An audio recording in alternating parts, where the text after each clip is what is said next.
Silent strength. The Valkyrian Empire had existed for 9,000 years, conquering and absorbing over 300 star systems into their domain.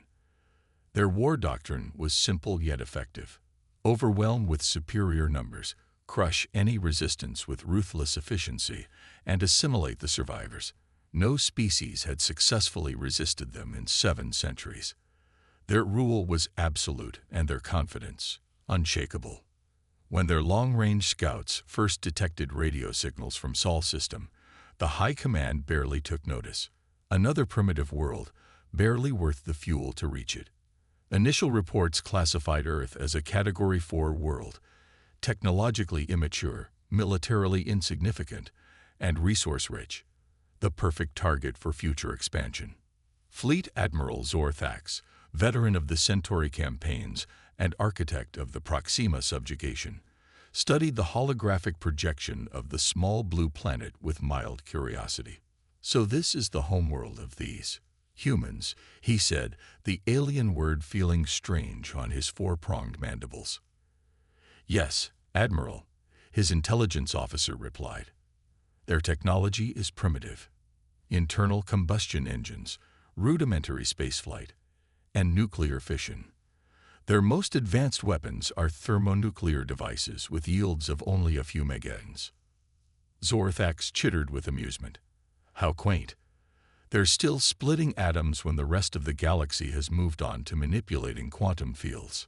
Their military capabilities are fragmented, Admiral. Multiple nation-states, each with its own armed forces. No unified planetary defense system. No orbital platforms. No antimatter weaponry." The Admiral's compound eyes glinted with the reflected light from the hologram. "Prepare a standard first contact package. Let's see how they respond to the inevitability of Imperial rule." The Valkyrian diplomatic vessel entered Earth's orbit with theatrical grandeur. A massive ship nearly 2 kilometers long, its hull gleaming with the iridescent alloys that were the hallmark of Imperial engineering. The humans responded predictably. Panic, followed by cautious diplomatic outreach. Ambassador Krenvex was dispatched to Earth's United Nations, where representatives from the planet's major powers had gathered. The Valkyrian towered over the humans, his exoskeleton shimmering under the artificial lights, his 4 arms adorned with the ceremonial markings of his high rank. "People of Earth," the translator device projected his clicks and chittering into human language. "The Valkyrian Empire welcomes you to the galactic community. Your world has been categorized as suitable for Imperial protection and integration. Accept our dominion, and you will prosper under our guidance." The human representatives exchanged glances. Then a woman stepped forward. Dr. Elena Reyes, Earth's hastily appointed ambassador to the stars. "Ambassador Krenvex, we appreciate your offer," she said with surprising calm. "However, Earth is an independent world. We are willing to establish peaceful relations and trade agreements, but we cannot accept dominion by any external power." Krenvex's mandibles clicked rapidly, the Valkyrian equivalent of laughter. "You misunderstand, human. This is not a negotiation. It is a formality. The Empire does not request permission. We are merely informing you of your future." In the following months, Earth seemed to accept the inevitable. The various nations continued their daily affairs, occasionally sending diplomatic missions to the Valkyrian vessel that remained in orbit. They requested technological assistance, which the Empire provided in carefully measured doses, nothing that could be weaponized, of course. Admiral Zorthax watched from his command ship at the edge of the system. "They are docile," he observed. "Perhaps this integration will proceed without the usual complications." His intelligence officer wasn't so certain. "Admiral, our surveillance has detected unusual activities. The humans are building underground facilities at an accelerated rate. Their global communication networks have been partially rerouted through quantum-shielded channels we cannot penetrate. Preparing for resistance." Zorthax considered this. "It matters little. Let them hide in their burrows. When the time comes, we will dig them out." 1 year after first contact, the Imperial Council grew impatient. Earth's resources, particularly its abundant water, rare minerals, and biological diversity, were too valuable to leave under human control any longer. The order came down: prepare for formal integration. The invasion fleet assembled at the edge of the Sol system, 500 warships, each carrying thousands of battle-hardened warriors. It was excessive for a Category 4 world, but the Empire always preferred overwhelming force. Admiral Zorthax broadcast the ultimatum himself. People of Earth, the time for integration has arrived. Your world is now property of the Valkyrian Empire.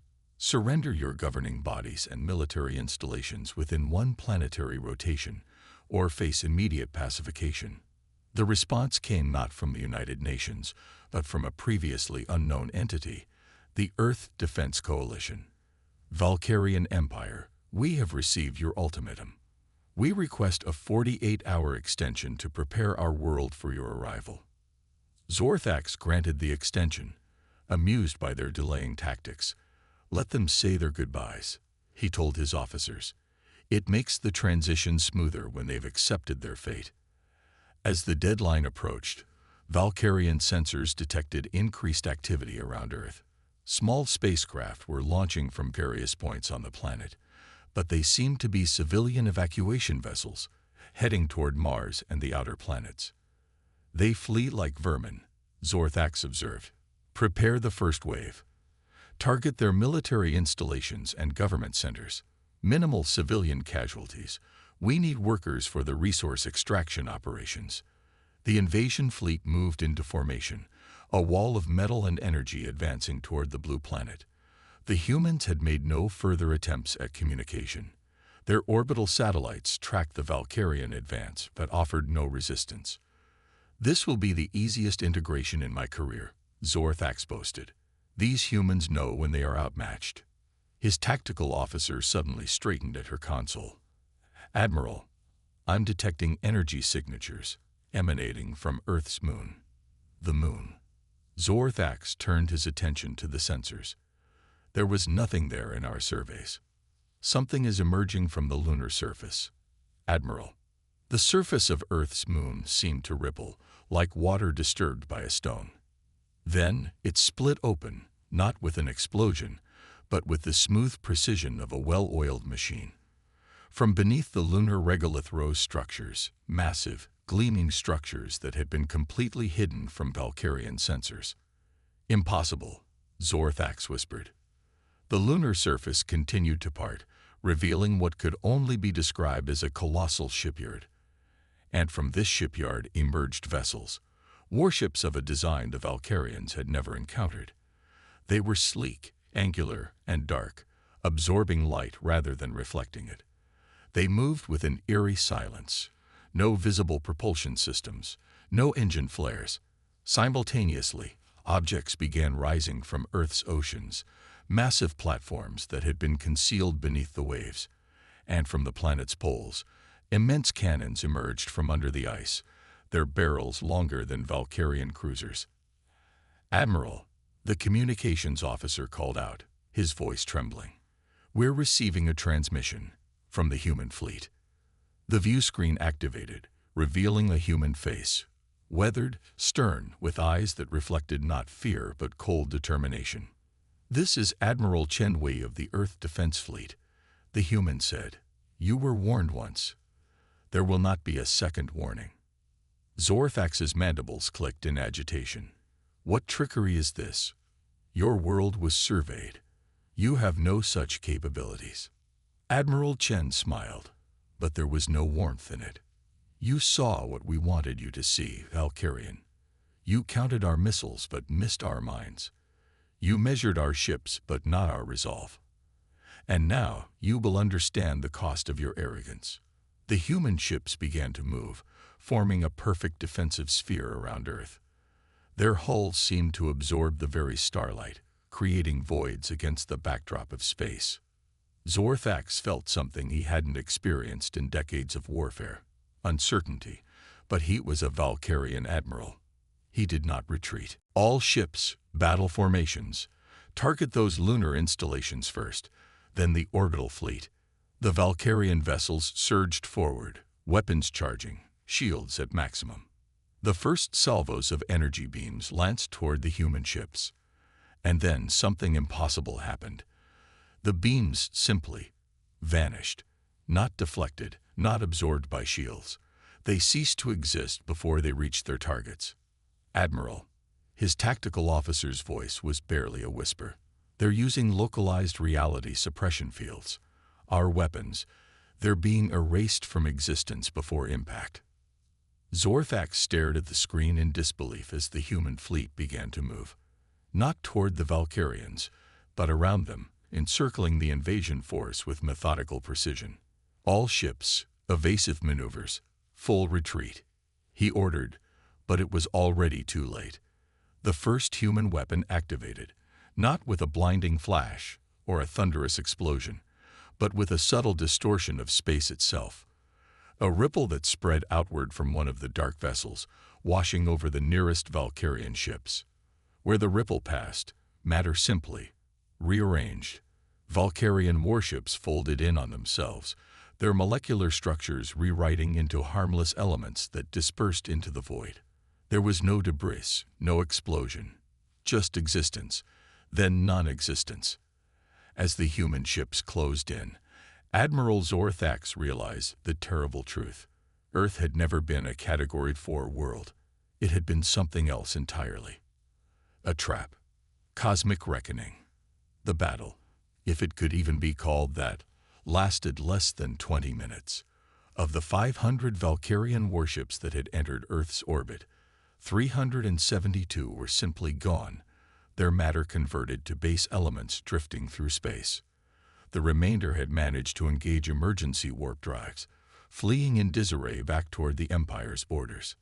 Admiral Zorthax's flagship, the immutable Conquest, had barely escaped, its hull breached in 17 places, life support failing on multiple decks.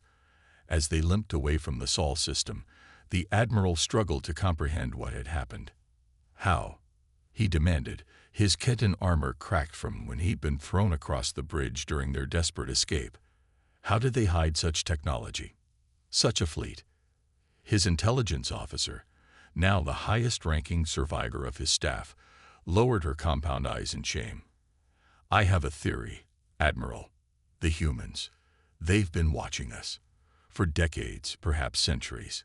Impossible. We only discovered their radio signals 30 cycles ago.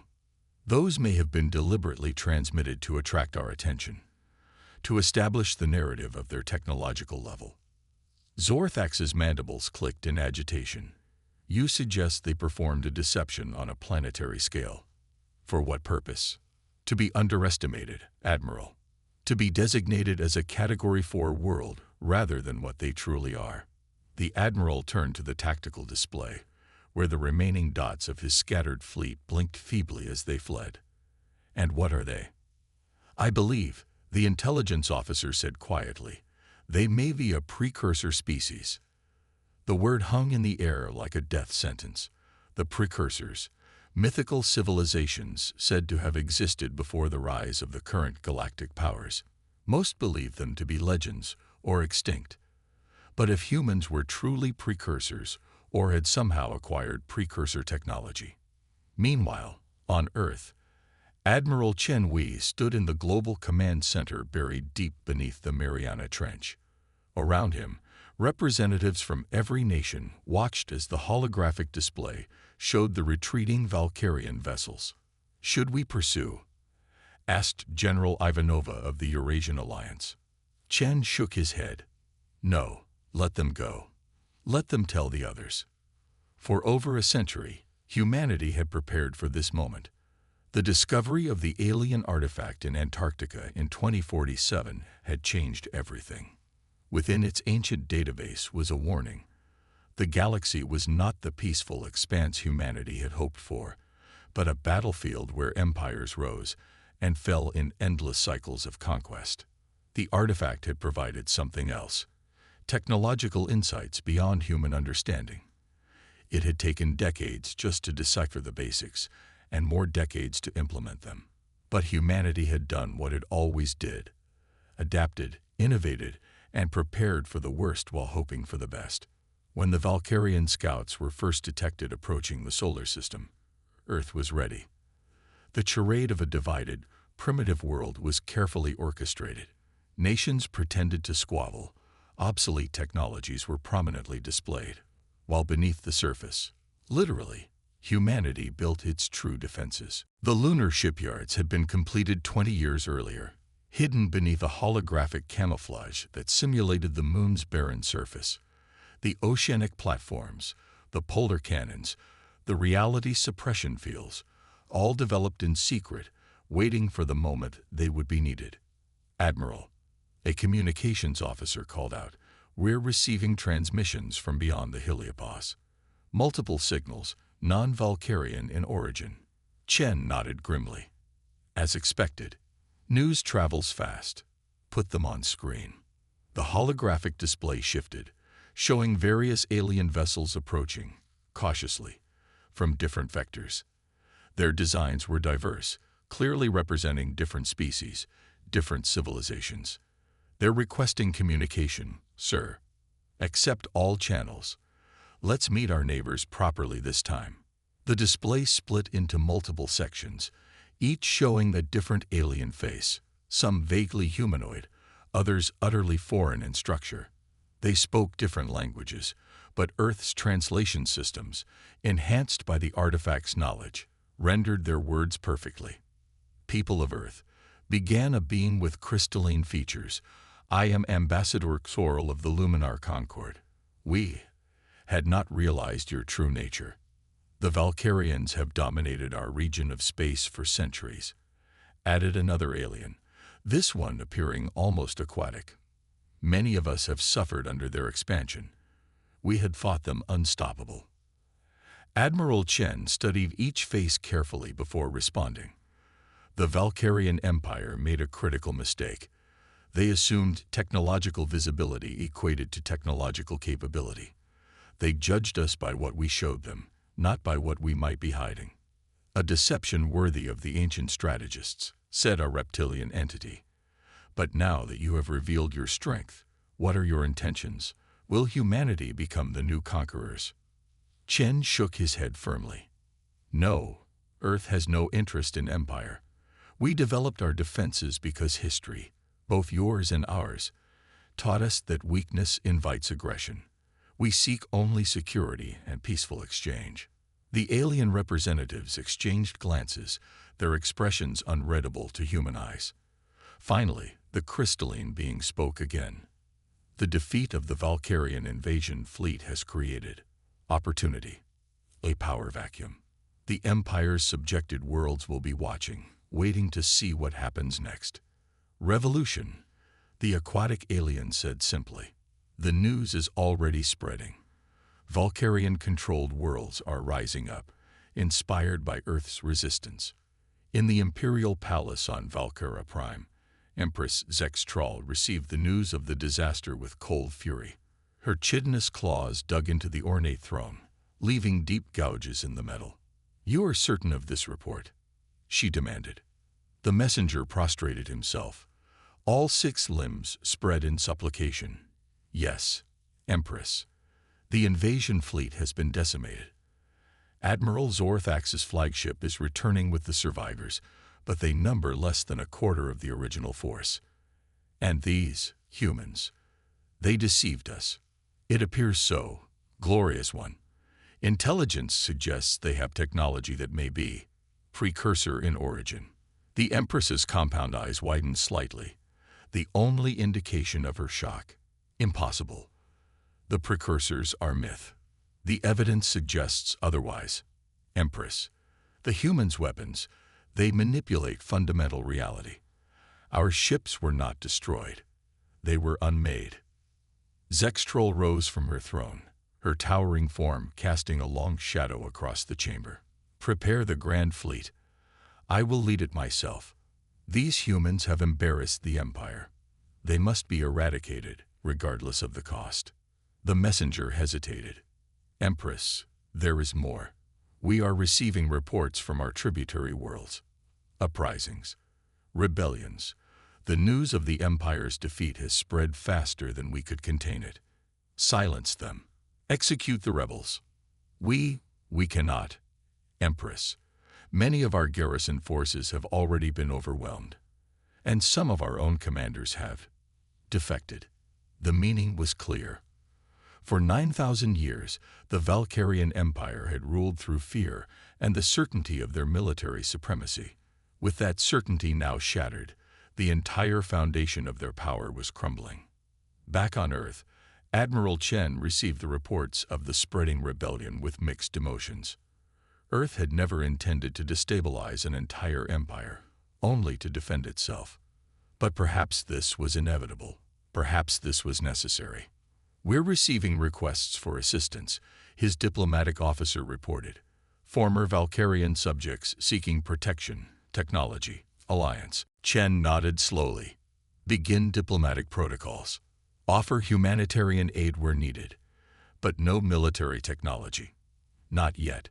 We need to understand this galaxy better before we start changing its balance of power further." And the Valkyrians.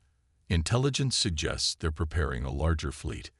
Chen turned to the lunar shipyards displayed on the holographic screen, where new vessels were already under construction, darker, more advanced even than those that had turned back the invasion.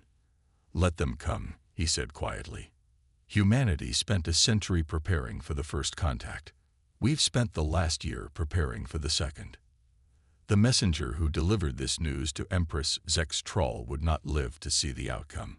As rebellion spread across her empire and her advisors counseled caution, the Empress made her decision.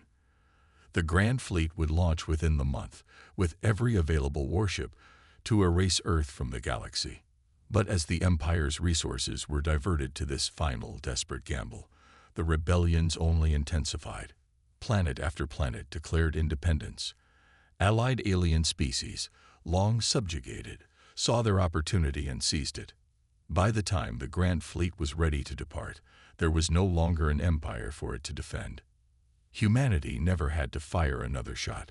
The Valkyrian Empire, built on fear and sustained by the illusion of invincibility, collapsed under the weight of its own hubris. Where once stood a brutal hegemony that spanned hundreds of worlds, now emerged a diverse collective of free planets, cautiously reaching out to one another and to Earth. 5 years after the attempted invasion, a new Galactic Council convened for the first time. Representatives from over 200 formerly Valkyrian-controlled worlds gathered on a neutral space station, and at the center of the assembly sat Admiral Chen Wei, now Earth's ambassador to the stars. "The galaxy stands at a crossroads," he addressed the gathering. "For too long, conquest has been the primary means of interaction between our civilizations.